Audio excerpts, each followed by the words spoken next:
እንኳን ለሰማዕቱ ለቅዱስ ጊዮርጊስ ዓመታዊ የመታሰቢያ ክብረ በዓሉ በሰላም አደረሳችሁ። እንዲሁም በዚህች ዕለት ታስበው ለሚውሉ ቅዱሳን ዓመታዊና ወርሃዊ የመታሰቢያ በዓላቸው በሰላም አደረሳችሁ። ከዚህ በመቀጠል የሰማዕቱ የቅዱስ ጊዮርጊስ ገድል እናሰማለን።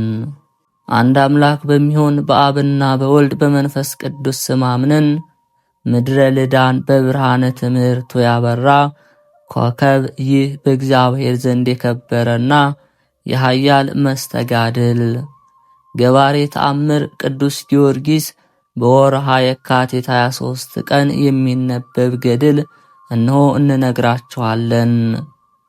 በእግዚአብሔር ዘንድ የከበረ ከሁላችንም እመቤት ቅድስት ድንግል ማርያም ስለተወለደው ጌታችን ኢየሱስ ክርስቶስ አዳኝነት ይመሰክር ዘንድ የተመረጠ ፍጡነ ረድኤት ሊቀ ሰማዕታት ኃያል ቅዱስ ጊዮርጊስ ጸሎትና በረከቱ ከኔ ከቤተ ማርያም ጋር በጸሎት አስቡን ካሉን ከእህት ከወንድሞቻችን ይህንን ገድሉን ከምትሰሙ ከሁላችሁ ከወዳጁ ጋር ይሁን፣ አሜን።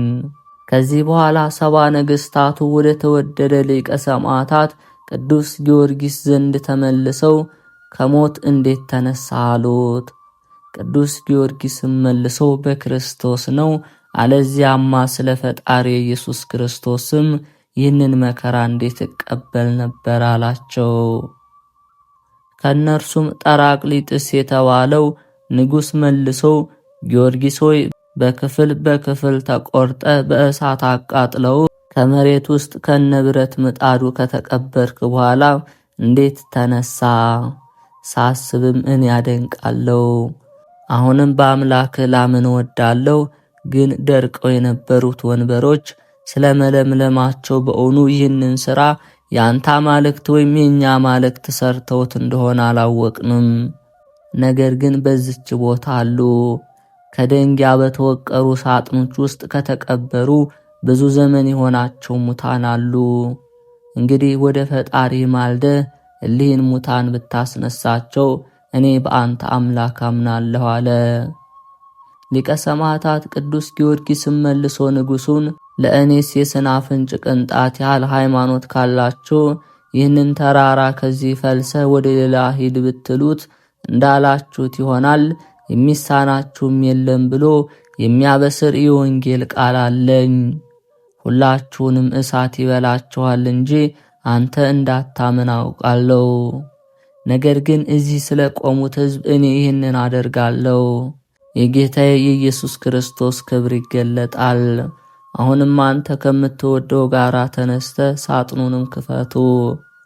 በዚህ ጉባኤ ፊትም በእውነት የሚያድን የፈጣሪ ስም ብቻ እንደሆነ ይገለጥ ዘንድ ይቅርባይ ሰው ወዳጅ አምላክ የሚመሰገን ዘንድ በውስጣቸው ያለውን የሙታንን አጽም ታምጡ አለው። ንጉሡ ጠራቅሊጥስና ዱድያኖስም የግብፅ ንጉሥ ዲዮናስዮስ ተጠርተው ሳጥኑን ከፈቱ።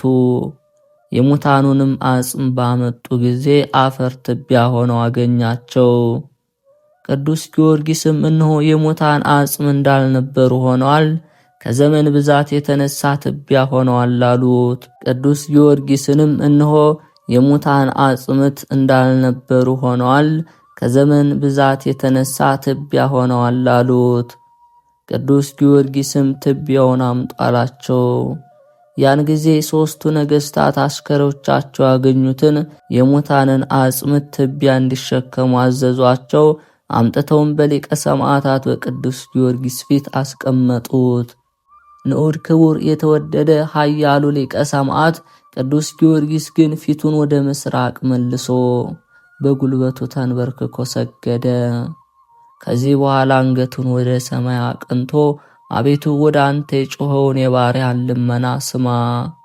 ድል አድራጊ የማትሻር ንጉሠ ነገሥት የማትጠፋ የዘላለም ብርሃን አንተን እጠራለሁ። ጌታዬ ሰማይን እንደ ድንኳን የዘረጋኸው በሦስትነት ምድርንም ያጸናት ፈጣሪ አንተን እጠራለሁ። ፈጣሪ ሁልጊዜ የለመንኩህንም ስጠኝ። አሳቡ ክፉ ለሆነ ዱድያኖስና ከእርሱ ጋር ላሉት ለሰባው ነገሥት ለብዙ ሕዝብ ነፍሳትም የምታዝ ባህርንም የገሰጽ ተራሮችን ኮረብቶችን በየመጠናቸው የፈጠርክ የበደሉ መላእክትንም ወደ ሲኦል ጥልቅ የጣልካቸው ናቡከደነጾርንም ከሲኦል ለይተ ያሳደድከው 7 ዓመትም እስኪያልፍበት ከአራዊት ጋር ያኖርከው አንተ በእውነት የባህሪ አምላክ እንደሆንክ እስኪያውቅህ አርአያውን ከሰው የለወጥከው አክስትን በምድረ በዳ የወሰንካቸው ይህን ሁሉ የምታደርግ እግዚአብሔር አምላክ አንተ ብቻ እንደሆንክ ግለጥ። አቤቱ አምላኬ ሆይ ሁሉን የፈጠርክ አንተ ስለ ሁሉ ታስባለህና ጠፍተው የነበሩትን የመለስህ አንተ ነህ። ኃይልና ምስጋናም ይገባሃል ለዘላለሙ አሜን። ጸሎቱንም ጨርሶ አሜን ባለ ጊዜ ሰማይ ጨለመ፣ ታላቅ ንውጽውጽታና መብረቅ ነጎድጓድም ሆነ። አፈር ትቢያ በነበሩት አጽምትም ሕይወት አደረባቸው። ከመሬትነታቸውም የተነሱት 5 ወንዶች 9 ሴቶች ነበሩ። 3 ሕፃናትም አሉ። ስለተደረገው ተአምራትም ነገሥታቱንና ከእርሱ ጋር የነበሩትን ሕዝብ ታላቅ ፍርሃት ያዛቸው። ሁሉም ይንቀጠቀጡ ጀመር። ንጉሡ አትናስያም በከበረ በሊቀ ሰማዕታት በቅዱስ ጊዮርጊስ ጸሎት የተደረገውን ይህንን ታላቅ ተአምራት ባየ ጊዜ ከተነሱት ሙታን መካከል አንዱን ጠርቶ ስምህ ማን ነው አለው። ከሞት የተነሳው ያ ሰውም ስሜ አውራስ ነው አለው። ንጉሡም መልሶ ከሞትክ ስንት ዘመን ነው አለው። የሞተውም 430 ዓመት ነው አለው። በዚህ ዓለም በነበርክ ጊዜ ክርስቶስ በዘመንህ ወደዚህ ዓለም መጥቶ ነበርን አለው። አልመጣም አለው። እንኪያ ያን ጊዜ ከአማልክት ማንን ታመልክ ነበር አለው። ያም ከሞት የተነሳው ሰው የማያይ የማይሰማ የማይናገር ነፍስ የሌለው ጣዖት አመልክ ነበር። ይኸውም በተለዩ ጊዜ ምሕረት ወደሌለው ሲኦል ጥልቅ ጉድጓድ ወዳለው ጨለማና የእሳት ባህር አወረዱኝ። በዚያም ውስጥ ሳለው 430 ዓመት ሙሉ እኔ በሚያስጨንቀው ፈላት ውስጥ ነበርኩ። አጵሎን ጣዖትም ከኔ ጋር ነበር። ይልቁንም እርሱ አንተ ጎስቋላ አወከኝን? ነፍስ የሌለኝ ጣዖት ነኝ እንጂ እኔ አምላክ አይደለሁም። ፈጣሪ እግዚአብሔርን ትተህ ለምን ለሰይጣን ሰገድህ? ስለ ሥራህም ከኔ ጋር ለዘላለም ቅጣትን ትቀበላለህ እያለ ያሰቃየኝ ነበር። ከጥቂት ቀን በኋላ ሕያው እግዚአብሔር ኢየሱስ ክርስቶስ ወደ ሲኦል ወረደ። የብርሃን መስቀል በፊቱ ይሄድ ነበር። በሲኦልም ውስጥ ተገለጠ። ምርኮኞችንም ሁሉ ነፃ ወጣ። በእኛና በሲኦል ላይ የተሾሙ መላእክት ተቀበሉን። ፍጥረቱን ሁሉ የፈጠረ እግዚአብሔር ስላመለካችሁት ፍዳችሁን ልትቀበሉ ይገባችኋል አለ። ኃጢአታችሁንም ተናገሩ አሉን። ንጉሥ ሆይ ስማ ልንገርህ፣ በተሰቀለው ክርስቶስ ያመነ ሰው ሁሉ ኃጢአት ቢሠራ ከሥጋው በተለየ ጊዜ ስለ በደሉ ወደ ሲኦል ቢወርድም በዕለተ ሰንበት ግን ያሳርፉታል። ጣዖት የምናመልክ እኛ ግን ስላልተጠመቅን በተሰቀለው ክርስቶስ ስላላመንን 1 ሰዓት እንኳ ያሳርፉንም። በተሰቀለው የክብር ባለቤት ክርስቶስ ለማያምን ሰው እነሆ አይራሩለትም አለው። ነገሥታቱም ሕዝቡም ሁሉ ይህንን በሰሙ ጊዜ አደነቁ። ንጉሡ ዱድያኖስም ሙቱን አንተ በዚህ ነገር ተጠንቀቅ፣ አንተ ከሞት 430 ዓመት ስለሆነ ከዘመን ብዛት የተነሳ ልብህ እንደ ሳተ በገናናው አምላክ አጵሎን ስም እምላለሁ። አሁንም ለታላቁ አምላክ ለአጵሎን ስገድ፣ ከሙታን ከተነሱ ከወንድሞችህ ጋር ናለው። አውራስም መልሶ አንተ ርጉም፣ አንተ ርኩስ ውሻ፣ አጵሎንም እንደ አንተ ርኩስ ነው አለው። ከዚህ በኋላ ወደ ቅዱስ ጊዮርጊስ ዞር ብሎ ከእግሩ በታች ሰገደ። እውነተኛው ብርሃን ከነርሱ ጋር ወደ ኢየሩሳሌም ሰማያዊት ትሄድ ዘንድ በፍጹም ናፍቆት የሰማይ መላእክት ሊቀበሉ የሚጠባበቁ የጌታችንና የመድኃኒታችን ኢየሱስ ክርስቶስ ወዳጅ ጌታዬ ኃያሉ ደግ ሰው ቅዱስ ጊዮርጊስ ሆይ ዘንልን። እኔና ጓደኞቼ እስከዚች ቀን ድረስ በገሃነም ስንሰቃይ ኖረናልና አሁንም ከመቃብረ ሲኦል የወጣነው በአንተ አማላጅነት ነው። አሁንም ለእኛ ምሕረትን አድርግልን። የጌታችን ኢየሱስ ክርስቶስን ጥምቀት ማኅተብ ስጠን። በጌታችን በኢየሱስ ክርስቶስ ስም እናምናለን። ወደ ወጣንበትም ገሃነመ እሳት ዳግም እንዳይመልሰን ወደ አምላክህ እግዚአብሔር ስለኛ ስለ ወዳጅ እንድትጸልይልን እንማልድሃለን አለው። የተወደደ ሊቀ ሰማዕት ቅዱስ ጊዮርጊስም የሃይማኖታቸውን ጽናት ባየ ጊዜ በእግሩ ምድሩን ረገጠው። እጅግ ጥዑም ውሃ ፈለቀ። ሁሉም በሐዋርያው ቅዱስ ያዕቆብ እጅ ክርስትና ጥምቀት ተቀበሉ። በአብና በወልድ በመንፈስ ቅዱስ ስም አጠመቃቸው። ከዚህ በኋላ ቅዱስ ጊዮርጊስ የሕያው እግዚአብሔር ልጅ ኢየሱስ ክርስቶስ ጻድቃንን በሚያነሳበት ቀን እስኪያነሳቸው ድረስ ሄዱ እረፉ አላቸው። ምድሩንም ረግጦ በአማላጅነቱ ወደ ተድላ ገነት አስገባቸው። ዳግመኛም ያያቸው የለም።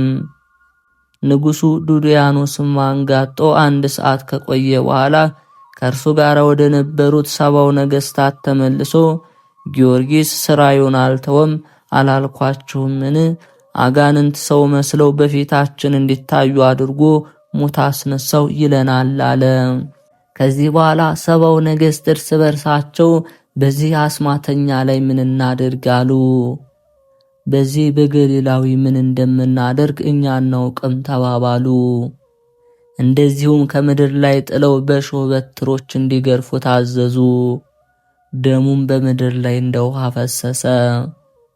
መሳቲ ዱድያኖስም ሄዱ ሀገሩን ሁሉ በድህነቷ የሚመስላት የሌለ ድሃ መበለት ፈልጋችሁ ከሚያዩት ሰዎች ለይታችሁ ጊዮርጊስን ከዚያ ሰሩት ብሎ ቅዱስ ጊዮርጊስን ወደዚያች መበለት ቤት እንዲያመጡ ታዘዘ። ከዚያም አሰሩት። በማግስቱም ንዑድ ክቡር የተወደደ ቅዱስ ጊዮርጊስ ተነሳ፣ ሰውነቱንም ተፈውሶ አገኘው።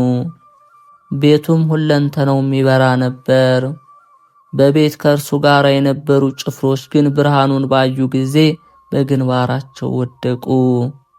ጌታችንም ሰረገላውን ቅዱስ ጊዮርጊስ ባለበት ቤት ላይ አደረገው። ሊቀ መላእክት ቅዱስ ሰላትያልም ቅዱስ ጊዮርጊስን እንዲያገለግለው ላከለት። ኃይልንም መልቶበት በፍጹም ምስጋና ወደ ሰማይ አረገ። ኃያል መስተጋድል ሊቀ ሰማዕታት የከበረ ቅዱስ ጊዮርጊስም ጭፍሮቹን እጃቸውን ይዞ አስነሳቸው፣ አረጋጋቸውም። በሰላም ወደ ቤታቸው እንዲሄዱ አሰናበታቸው። እርሱ ግን በድሃይቱ መበለት ቤት ተቀመጠ። የከበረ ቅዱስ ጊዮርጊስም እነሆ 6 ቀን ሆኖኛልና ምንም እህል አልቀመስኩም፣ እርቦኛል፣ እባክሽ እንጀራ ስጭኝ ልብላ አላት። ድሃይቱ መበለትም መልሳ ጌታዬ ይቅር በለኝ፣ እንጀራ በቤት የለም አለችው። የተመሰገነ ቅዱስ ጊዮርጊስም እንዲህ ቁራሽ እንጀራ በቤትሽ እስክታጭ ድረስ ማንን ታመልኪያለሽ አላት። እርሷም ታላላቆችን አምላክ አጵሎንን ብሬአፍሊስን አመልካለሁ አለችው። በቤትሽ እህል እንዳይኖር ከእግዚአብሔር የእውነት ፍርድ ፈርዷል አላት። በልቧም እነሆ ይህን እንግዳ ሰው ሳየው የእግዚአብሔር መልአክ ይመስላል። እኔ ወጥቼ ከጌቶቼ ከጎረቤቶቼ ለዚህ የተቀደሰ ለእግዚአብሔር ሰው እንጀራ ፈልጋለሁ፣ በእርሱ ምክንያት ይቅርታና አገኝ እንደሆነ እርሱ ቢበላ እኔም እበላለሁ፣ ልጅም ይበላል አለች።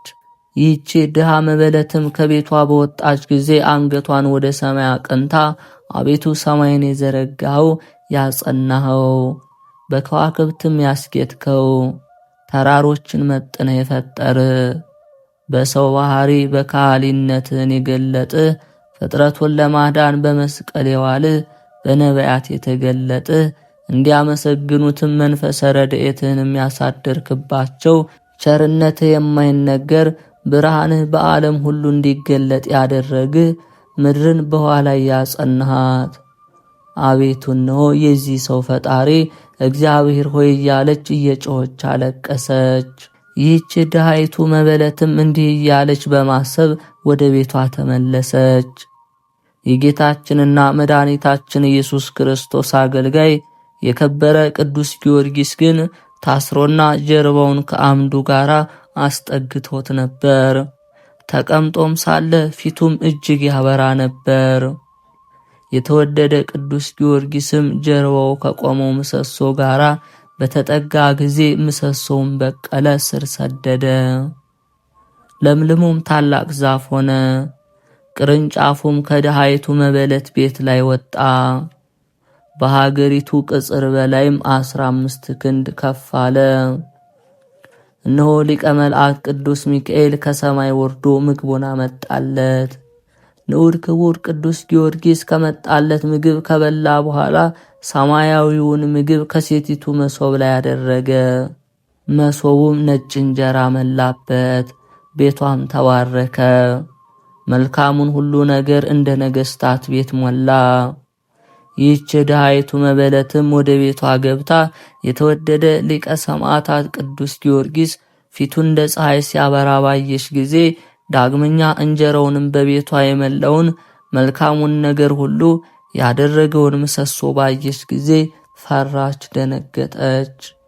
ከተወደደ ቅዱስ ጊዮርጊስ እግር በታች ወደቀች። በልቧም እኔስ የገሊላውያንን አምላክ ሰው ተመስሎ ወደ እኔ ምስኪኒቱ ቤት ገብቷል፣ ድህነቴንም አይቶ ረዳኝ እላለሁ አለች። ከዚህ በኋላ ፈጥና ጌታ ይራራልኝ በማለት ከእግሩ በታች ሰገደች። የተወደደ ቅዱስ ጊዮርጊስም መልሶ አንቺ ሴት ተነሽ፣ እኔ የአምላክ ባሪያ ነኝ እንጂ የገሊላውያን አምላክ አይደለሁም አላት። ድሃይቱ መበለትም መልሳ የአምላክ ባሪያ ከሆንክስ እኔ ባሪያም ሞገስ አግኝቼ እንደሆነ የምነግርህን ስማኝ። ጌታዬ በፊትህ አንድ ነገር ልናገር አለችው።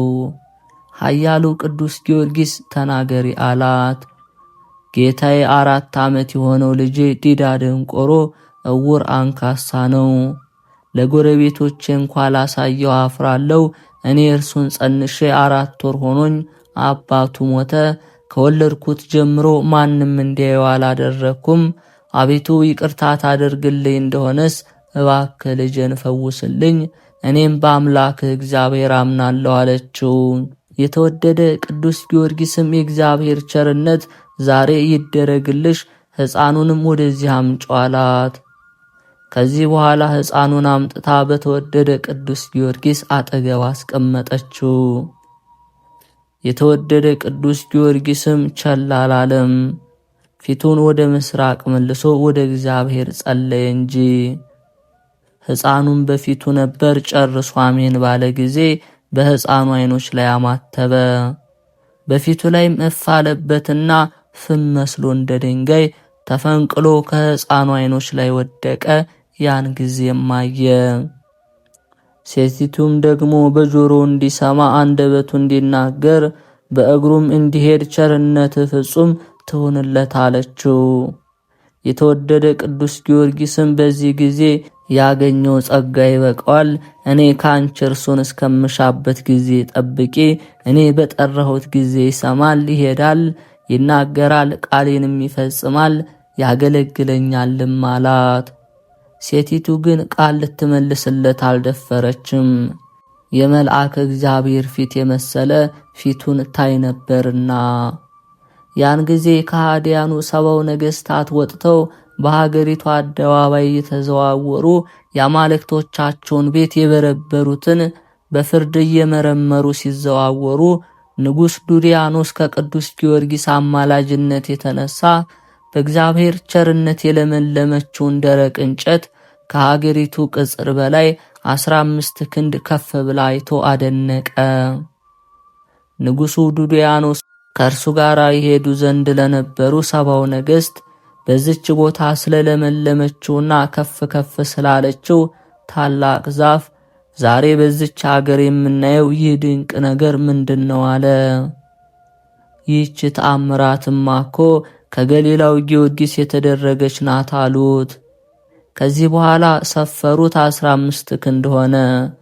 ቅዱስ ጊዮርጊስ ስላደረገው ተአምራት አደነቁ። በዚች ቤት ውስጥ ማን አላሉ? በዚች ድሃይቱ መበለት ቤት ውስጥ ቅዱስ ጊዮርጊስ እንዳለ ነገሩት። ከሃዲው ዱድያኖስም ያሰርነው ያዝንብን አልነበረምን? ደስ ብሎት አያችሁትን? አለ። ያን ጊዜ ንጉሡ ተቆጥቶ የከበረ ቅዱስ ጊዮርጊስን እየጎተተ ራሱን እየቀጠቀጡ 20 ጎልማሶች በአራት ተከፍለው ሰውነቱን ሁሉ በደረቅ መርዝ እየገረፉ ወደ እርሱ እንዲያመጡ ታዘዘ። ስጋውንም እየተቆራረጠ በምድር ላይ ወደቀ። ደሙም ባፍንጫው እንደ ውሃ ፈሰሰ። የነደደ እሳትም አምጥተው ጎንና ጎኑን እንዲተኩሱ ታዘዘ። ጎንና ጎኑ እስኪያር ድረስ በነደደ እሳት አቃጠሉት። ዳግመኛም እስከ ጆሮ የሚጠልቅና ፊቱን ሸፍነው የብረት ድስት ሰርተው በላዩ እንዲደፉበትና እሳት እንዲያነዱበት አዞ እንዲሁ አደረጉበት። ዳግመኛም ያ ከሃዲ ንጉሥ ግንድ አምጥተው ቅዱስ ጊዮርጊስን አጋድመው ከግንዱ ጋር በ3 ችንካር እንዲቸነክሩት በላዩም ላይ ዝፍት አፍስሰው እሳት እንዲያነዱበት አዘዘ። የከበረ ኃያሉ ሰማዕቱ ቅዱስ ጊዮርጊስ ግን አንድም ቃል አልመለሰም። ልቡም በሰማይ ካሉ ከሰማያውያን ቅዱሳን መላእክት ጋር ነበር። ከዚህ በኋላ እንደ መጭመቂያ ዕቃ የተሰራ የስቃይ መሳሪያ ላይ አውጥተው ሰውነቱን እንዲሰነጥቁትና እንዲጨምቁት አዘዘ። አንጀቱ ሁሉ ወጥቶ ከምድር ላይ እስኪዘረገፍ ድረስ እንዲህ አደረጉት። ቅዱስ ጊዮርጊስም ከስቃይ ብዛት የተነሳ ነፍሱ ከስጋው ተለየች። የተወደደ ቅዱስ ጊዮርጊስ ስጋውን በሙሉ በእሳት አቃጠሉት፣ እንደ አመድ ሆነ። ከሃዲው ንጉሥ ዱድያኖስም የከበረ ቅዱስ ጊዮርጊስን የተቃጠለ የስጋውን አመድ አፈሰው በቀፉ አድርገው ይድራስ ወደሚባል ተራራ ወስደው ምእመናንን እራሪ አመዱን ስንኳ እንዳያገኙት ብለው በነፋስ እንዲዘሩ ታዘዘ። ደብረ ይድራስ ማለትም ምድረ በዳ ማለት ነው። ወታደሮች ስጋውን አመድ በተራራው ላይ ነስንሰው ተመለሱ። ያን ጊዜ መብረቅ፣ ነጎድጓድ፣ ትልቅ ንውጽውጽታ ሆነ። ምድርም ከመሰረቷ እስክትናወጽ ድረስ ከሰማይ ድምፅ ተሰማ። ጭፍሮች 3 ምዕራፍ ያህል በራቁ ጊዜ ጌታችን ኢየሱስ ክርስቶስ መላእክት እየዘመሩ ከበውት ብርሃንን በተመላሽ ደመና ላይ ሆኖ ከሰማይ ወረደ። በዚያችም ተራራ ላይ ተቀመጠ። 4ቱን የምድር ነፋሳት የወዳጁ የቅዱስ ጊዮርጊስን የሥጋውን ትቢያ እንዲሰበስቡ አዘዛቸው። ጌታችንና መድኃኒታችን ኢየሱስ ክርስቶስም ዓለሙን በፈጠረበት በአምላካዊ ቃሉ የመረጥኩ የኔ ወዳጅ ጊዮርጊስ ከሞት ተነስ፣ አትፍራ፣ እኔ አዝዣለሁና ሲል ኃያሉን ሰማዕቱ ቅዱስ ጊዮርጊስን ጠራው። ያን ጊዜ ንዑድ ክቡር ቅዱስ ጊዮርጊስ ከጫጉላው ቤት እንደሚወጣ ሙሽራ ምንም ሕማም ሳይኖርበት ተነሳ። አምላካችን ኢየሱስ ክርስቶስን ባረከው። አትፍራ፣ ይህንን ከሃዲ ንጉሥም እስከምታሳፍረው ድረስ እኔ አጸናሃለሁ። እንግዲህስ ወዲህ አምላኩ ከእጃችን ሊያድነው አልቻለም እንዳይሉም እነዚህን ከሃዲያን ነገሥታት የረከሱ ጣዖቶቻቸውን ታሳፍራቸው ዘንድ ተነስተህ ወደ ከተማ ውጣ፣ ሰላሜ ለዘላለም ካንተ ጋር ይሁን አለው። ጌታችን ኢየሱስ ክርስቶስም ይህን ተናግሮት አጽናንቶት ኃይልንም አጎናጽፎት በፍጹም ምስጋና ወደ ሰማይ አረገ። ንዑድ ክቡር ኃያል ሊቀ ሰማዕት ቅዱስ ጊዮርጊስም ወደ ጭፍሮች እየሮጠ ወንድሞቼ ቆዩኝ፣ ከናንተ ጋር ልሄድ እያለ ይጣራ ጀመር። ጭፍሮቹም ድል አድራጊው የእግዚአብሔርን አገልጋይ ቅዱስ ጊዮርጊስን እየሮጠ ሲከተላቸው ባዩት ጊዜ ቆሙለት። በደረሰ ጊዜም አሁን ስጋን አቃጥለን ወደ ተራራ አውጥተን ለነፋስ ሰጥተንህ አልነበረምን? አንተ ከየት መጣህ ብለው ጠየቁት። የተወደደ ሊቀ ሰማዕታት ቅዱስ ጊዮርጊስም ፈገግ ብሎ እናንተማ ጥላችሁ የነበር አምላኬ ኢየሱስ ክርስቶስ ግን አስነሳኝ አላቸው። ጭፍሮችም እርሱ መሆኑን ባወቁ ጊዜ ደነገጡ። ስለ ቅዱስ ስሙ አመድ የሆኑትን በነፋስ የተበተኑትንም ሰዎች አንስቶ እንደገና በሕይወት እንዲኖሩ ያደረገ የባሕርይ አምላክ ኢየሱስ ክርስቶስ ገናና አምላክ ነው እያሉ አደነቁ። ከዚህ በኋላ ለተወደደ ሊቀ ሰማዕታት ቅዱስ ጊዮርጊስ ሰግደው የሕያው እግዚአብሔር አገልጋይ ሆይ እንለምናለን፣ ለሰውነታችን ራራልን፣ የጌታችን የኢየሱስ ክርስቶስ ማኅተብ አድህኖቱን ስጠን አሉት። ቅዱስ ጊዮርጊስም በፍጹም ልባችሁ እንዳመኑ ባየ ጊዜ ጥዑም የውሃ ምንጭ አፈለቀ። ከዚህ በኋላ ጸሎት አደረገ። ወንጌላዊ ቅዱስ ዮሐንስም መጥቶ ጭፍሮቹን አጠመቃቸው። ቁጥራቸው 4 ነበር። ወንጌላዊ ቅዱስ ዮሐንስም ቅዱስ ጊዮርጊስን ጭፍሮቹንም ባርኳቸው ተሰወረ። ወታደሮቹም ከቅዱስ ጊዮርጊስ ጋር ወደ ከሃዲያን ነገሥታት ሄዱ። ስማቸውም ህልቶና፣ አገሎሲስ፣ ሶሪስና አለፎሪስ ናቸው። ወደ 70 ነገሥታትም መጥተው ከሃዲያን ነገሥታት ሆይ ፈሩ፣ ሥጋውን አመድ የዘራችሁት ጊዮርጊስ ነው። ሰውን የሚወድ ቸሩ ጌታችን ኢየሱስ ክርስቶስ ከሞት አስነሳው። ስለዚህም እኛ ሁላችን በእርሱ አምላክ እናምናለን። ከእንግዲህ ወዲህ የአምላክ ወታደሮች ነን። እኛም በቅዱስ ጊዮርጊስ አምላክ እናምናለን። ይህም ቅዱስ ጊዮርጊስን ከሞት ያስነሳው ነው አሏቸው። 70 ነገሥታትም የከበረ ቅዱስ ጊዮርጊስን ቆሞ ባዩት ጊዜ ተደነቁ። የሚያደርጉበትንም እስኪመክሩ ድረስ በእስር ቤት እንዲቆይ አዘዙ። አለቃቸው ዱዲያኖስም ከጭፍሮች ይህንን በሰማ ጊዜ፣ የቀሩትም ነገሥታት በሰሙ ጊዜ ጽኑ ቁጣን ተቆጡ። ህልቶንን ቁልቁል እንዲሰቅሉት፣ አግሊሶንን አስፎሪስን ግን በሰይፍ ስለት ራሳቸውን እንዲቆርጡ አዘዙ።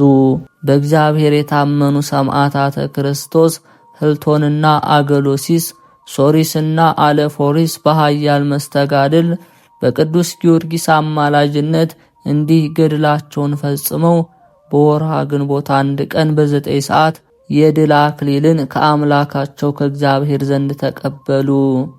ጸሎትና በረከቱ ከወዳጁ ከሕዝበ ክርስቲያን ጋር ይሁንና ሊቀ ሰማዕታት ቅዱስ ጊዮርጊስ ያደረገው ተአምር ይህ ነው። ከጌታችን ከኢየሱስ ክርስቶስ ልደት በኋላ በ1888 ዓመተ ምህረት በኢትዮጵያ ንጉሠ ነገሥት ዳግማዊ ምኒልክ ዘመነ መንግሥት የሮም ሰዎች ኢትዮጵያን ወግተው ይዘው አብያተ ክርስቲያናትን አፈራርሰው ቅድስቲቱ የኦርቶዶክስ ተዋሕዶ ሃይማኖትን ለማጥፋት ልባቸውንም በማግዘፍና በመታጀር ተነሳሱ። የብዙ ጦር መሳሪያ መርከብ ጭነውና የጦር ሰራዊትም አሰልፈው መጡ። የኤርትራ ባህርንም ተሻግረው ምጽዋ በመዝለቅ ወደ ደብረ ኃይል አደረሱ። አስከትለውም አላጌ ከሚባለው ሀገር ደርሰው ከሊቀ ሰማዕታት ቅዱስ ጊዮርጊስ ቤተ ክርስቲያን ገብተው ነዋዬ ቅድሳቱን ሁሉ ዘረፉ። ይልቁንም የኃያሉ ሊቀ ሰማዕታት ቅዱስ ጊዮርጊስን ጽላት አውጥተው ቤተ መቅደሱን የጦር መሳሪያ አደረጉት። ስመ ክርስትናው ሳህለ ማርያም የተሰኘ የኢትዮጵያ ንጉሠ ነገሥት አጼ ምኒልክም ይህንን ነገር ሰምቶ ፈጽሞ ተቆጥቶ ገበየሁ የተባለውን የጦሩን አለቃ ፈጥነህ ወደ ትግራይ አውራጃ ሂድ፣ ሀገራችንን ሊወሩ ቤተ ክርስቲያናችን ሊያረክሱ የመጡትን የሮም ሰዎችን ውጋለው። ገበየሁም እርሱ እሺ በጎ ብሎ ወደ ጦርነቱ ለመሄድ ተዘጋጀ። ነገር ግን ገበየሁ ወደ ጦርነት ከመሄዱ አስቀድሞ በቤተ መንግሥት በሚገኘው ስዕል ቤት በዚያች ሌሊት ንጉሥ አጼ ምኒልክ እንዲህ ሲል ጸለየ። እግዚአብሔር ያከበረህ ገባሪ ተአምር ቅዱስ ጊዮርጊስ ሆይ በፈጣሪ ኢየሱስ ክርስቶስ ኃይል አገልጋይህ ገበየሁን እርዳው፣ በሚበረታቱበትም ላይ ኃይልህን ግለጽ። ለኢትዮጵያ ሀገራችን አማላጅነት ጋሻ መከታ ይሆናት ዘንድ የእግዚአብሔር ልዑል ክንድ ከላይ ወርዶም የእኔ የአገልጋይህን ምኒልክን ጠላቶች መልሳቸው በማለት ጸለየ። እርሱም ይህን የጸለየው ስለ ራሱ ብቻ አልነበረም።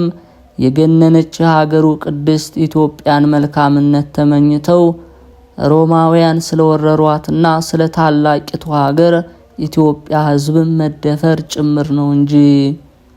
የጦር መሪ ገበየው ከሰራዊቱ ጋር ሌሊትና ቀን እየገሰገሰ ተጉዞ በ28 ቀን አላጌ ደረሰ። በዚያም ከሮሜ ሰዎች ጋር ታላቅ ጦርነት ካደረገ በኋላ በፈጣሪው ኃይል በሊቀ ሰማዕታት ቅዱስ ጊዮርጊስ የጸሎት ኃይል ሮማውያንን አሸንፎ ከአላጌ ምድር አስወጣቸው።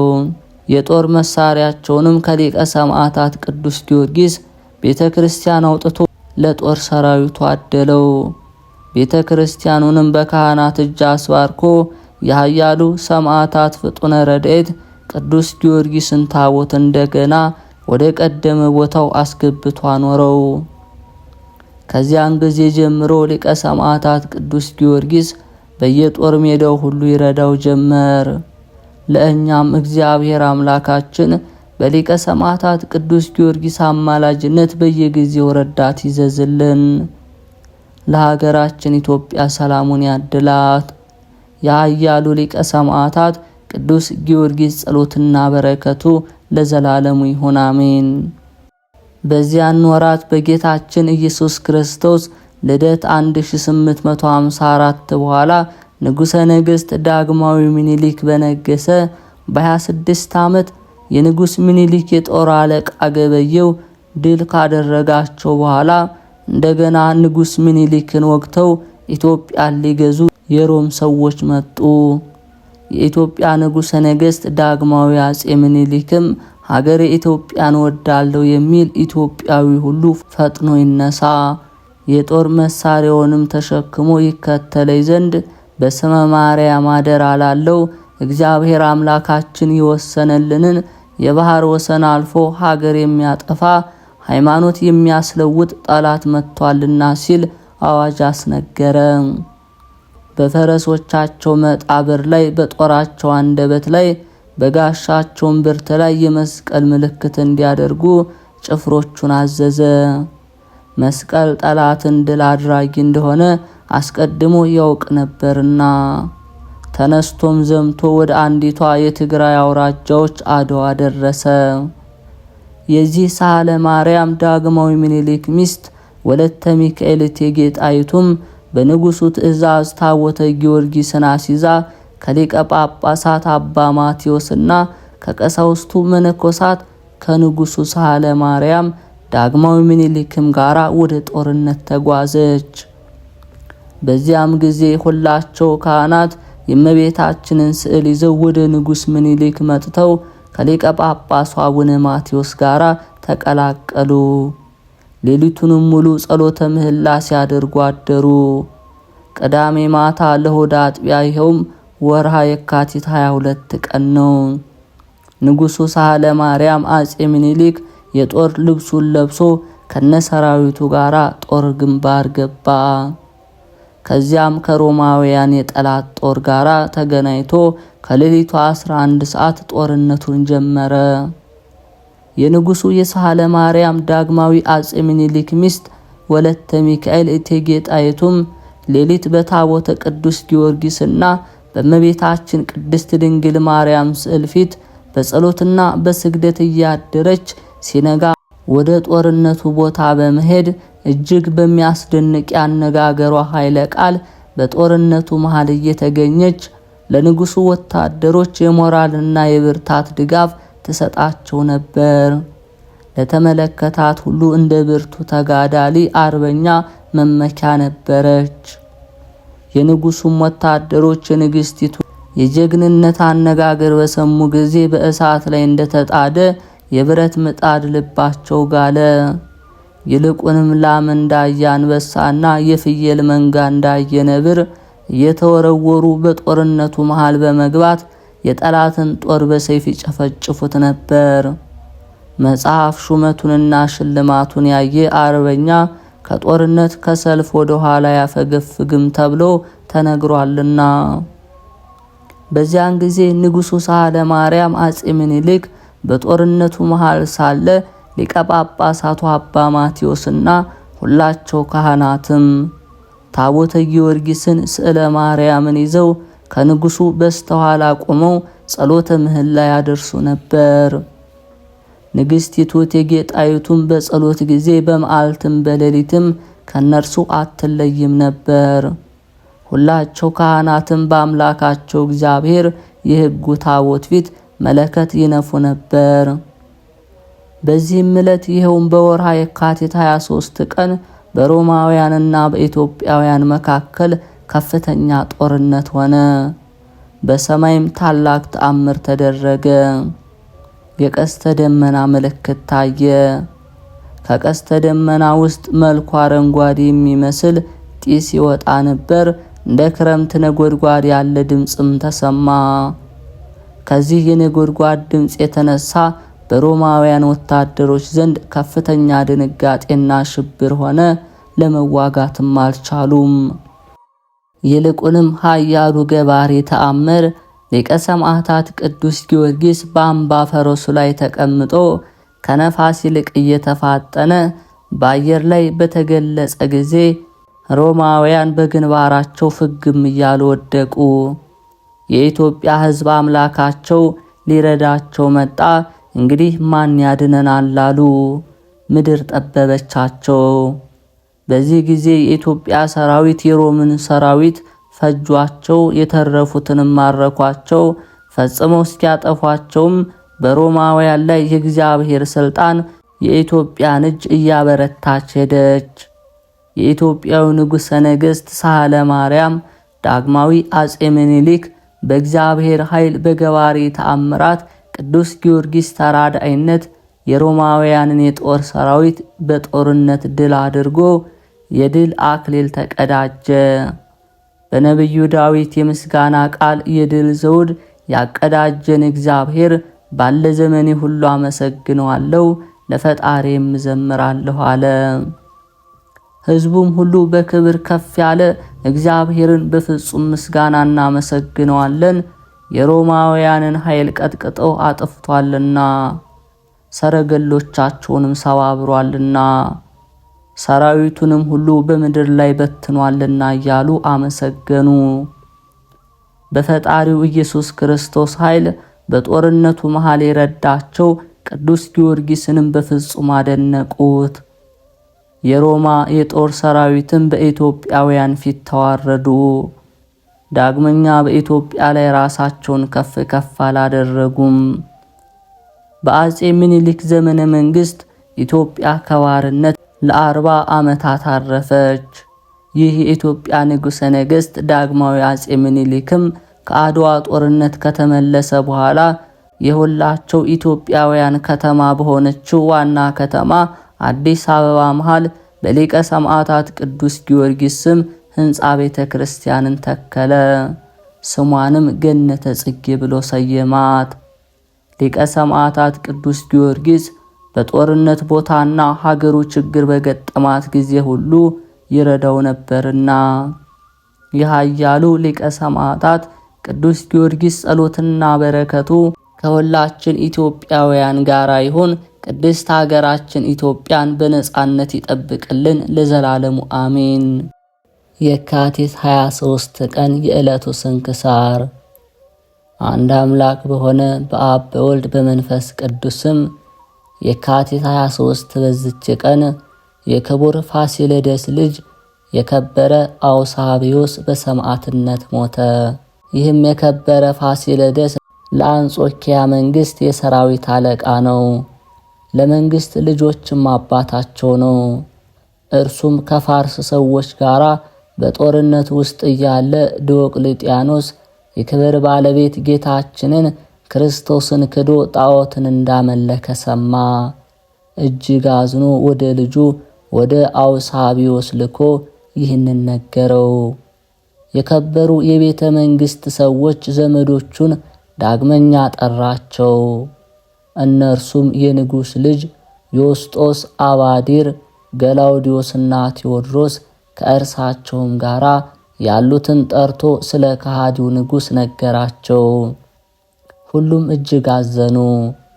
ዳግመኛም እንዲህ አላቸው፣ እኔ ስለ ፈጣሪ ስለ ክርስቶስ ስም ደሜን አፈሳለሁ። ሁሉም በዚህ በጎ ምክር ተስማምተው እርስ በርሳቸው ተማማሉ። ጠላቶቻቸውንም ድል አድርገው ወደ ሀገራቸው በተመለሱ ጊዜ ንጉሡ ከሰራዊቱ ጋር ወጥቶ በደስታ ተቀበሏቸው። ከዚህ በኋላ የቅዱስ ፊቅጦር አባት ሕርማኖስ ለቅዱሳኑ ጣዖትን እንዲያቀርብላቸውና እንዲያሰግዱለት ንጉሡን መከረው። ንጉሡም ሕርማኖስ እንደመከረው አደረገ። በዚያን ጊዜ ቅዱሳንን ጠርቶ እንዲህ አላቸው፣ እኔ እጅግ እንደምወዳችሁ እናንተ ታውቃላችሁ። አሁንም ለአጵሎን ሰግዳችሁ ልቤን ደስ ታሰኙ ዘንድ ከእናንተ ሻለው። ቅዱሳንም ሰምተው እጅግ ተቆጡ። አውሳቢዎስንም ንጉሡን ሊገድል ሰይፉን መዘዘ። ንጉሡም ሸሽቶ ተሸሸገ። ከንጉሡም ባለሟሎች ብዙዎች ሰራዊቱንም ጭምር ገደለ። የከበረ ፋሲለደስም ባይከለክላቸው ከንጉሥ ቤት ምንም ሰው ባልቀራቸው ነበር። ከዚህ በኋላ ደግሞ አውሳቢዎስን ወደ ግብፅ ሀገር ወስደው በዚያ ይገድሉት ዘንድ ሕርማኖስ ንጉሡን መከረው። እርሱ በዚች ሀገር ከኖረ የሀገር ሰዎችን በላይ ያስነሳብሃልና ያሰብከውን ምንም መስራት አትችልም አለው። ንጉሡም ቅዱስ አውሳቢዎስን ጽኑ ሲቃይን ያሰቃዩት ዘንድ ወደ ግብፅ ሀገር ወደ ቅፍጥ ገዥ ሉሊያኖስ ዘንድ እንዲወስዱት ጻፈ። ወደ መኮንን ሉሊያኖስም በደረሰ ጊዜ በመንኮራኩር ሕዋሳቱን በመቆራረጥ በግርፋት አሰቃዩት። ዳግመኛም በብረት ምጣድ ውስጥ አበሰሉት። ጌታችንም መልአኩን ልኮ ከመከራው ሁሉ አዳነው፣ አጽንቶና አረጋግቶ ያለ ጉዳት አስነሳው። ነፍሱንም ተድላ ደስታ ወዳለበት ገነት ወሰዳት። የጻድቃንና የሰማዕታት መኖሪያን አየ።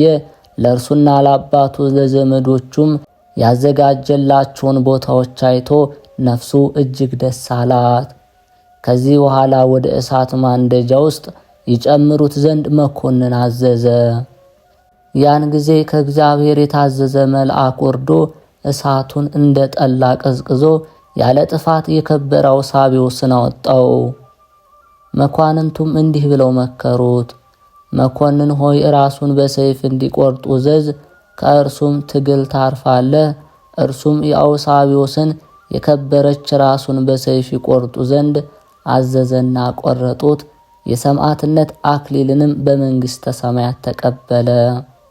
ለእግዚአብሔር ምስጋና ይሁን፣ እኛንም በጸሎቱ ይማረን፣ በረከቱም ከእኛ ጋር ትኑር ለዘላለሙ አሜን። የካቲት 23 የሚከበሩ ዓመታዊ የቅዱሳን በዓላት፦ ቅዱስ ፖሊካርፐስ ሐዋርያዊ ሰማዕት፣ ቅዱስ ጊዮርጊስ ሊቀ ሰማዕታት አባቶቻችንን አድዋ ላይ የረዳበት፣ ቅዱስ አውሳቢዎስ ሰማዕት የቅዱስ ፋሲለደስ ልጅ፣ ቅዱስ አውስግኒዎስ ሰማዕት። ወርሃዊ በዓላት፦ ልበ አምላክ ቅዱስ ዳዊት፣ ቅዱስ ሰሎሞን ንጉሠ እስራኤል፣ አባ ጢሞቴዎስ ገዳማዊ፣ አባ ሳሙኤል፣ አባ ስምዖን፣ አባ ገብርኤል። በሰርምኔስም ወዳለው ወደ ቤተ ክርስቲያን መልአክ እንዲህ ብለህ ጻፍ። ሞቶ የነበረው ሕያውም የሆነው ፊተኛውና መጨረሻው እንዲህ ይላል። መከራህንና ድህነትህን አውቃለሁ። እስከ ሞት ድረስ የታመንክውን የሕይወት አክሊልም እሰጥሃለሁ። ራእይ ዮሐንስ ምዕራፍ 2 ከቁጥር 8። ጌታ ሆይ ከብልጽግናቸው ብዛት የተነሳ ብዙ መባ ካገቡት ይልቅ የድሃይቱን አነስተኛ መባ እንደተቀበልክ ለሁል ጊዜ የሚያገለግሉ አእላፍ መላእክትን እያሳሰበው በችግሬ ጊዜ የማቀርብልህ ምስጋና ተቀበል። እናንተም ቅዱሳን የወንጌል ሰባኪያን ሐዋርያት፣ ሰማዕታትና ጻድቃን፣ ትጉሃን መላእክት፣ ፍዩማን ደናግል እንዲሁም ደጋጎች መነኮሳት ሆይ ልጅ አዋቂ ሳይለይ የምንሰባሰብበትን የጉባኤ ቦታ ባርኩ። ይህን መጽሐፍ አዘጋጅቶ ብራና ደምጦ የጻፈውን ያጻፈውን የተረጎመውን ቃለ ንባቡን በእርጋታ መንፈስና በተመስጦ ሕሊና ያዳመጠ በደለኛን ሁሉ የምታስምር የጌታ እናቱ በማርያም ጸሎት ኢየሱስ ክርስቶስ በአንድነት ይማረን። የተከበራችሁ የልዑል እግዚአብሔር ቤተሰቦች፣ የማህደር ሚዲያ ተከታታዮች ይህንን መንፈሳዊ ቻናል እንደ ሁል ጊዜያችሁ ቪዲዮውን ላይክ፣ ሰብስክራይብ በማድረግ እንዲሁም የሚሻሻሉትን ሐሳብ አስተያየታችሁን ኮሜንት ላይ በማስፈር ለብዙዎች ሕዝበ ክርስቲያን እንድታደርጉ በእግዚአብሔር ስም እንጠይቃለን። አምላካችን እግዚአብሔር ጾሙን የድህነት የበረከት ያደርግልን። ከሰማዕቱ ከቅዱስ ጊዮርጊስ በረከት ረድኤት እንዲሁም በተሰጠው ቃል ኪዳን ይጠብቀን።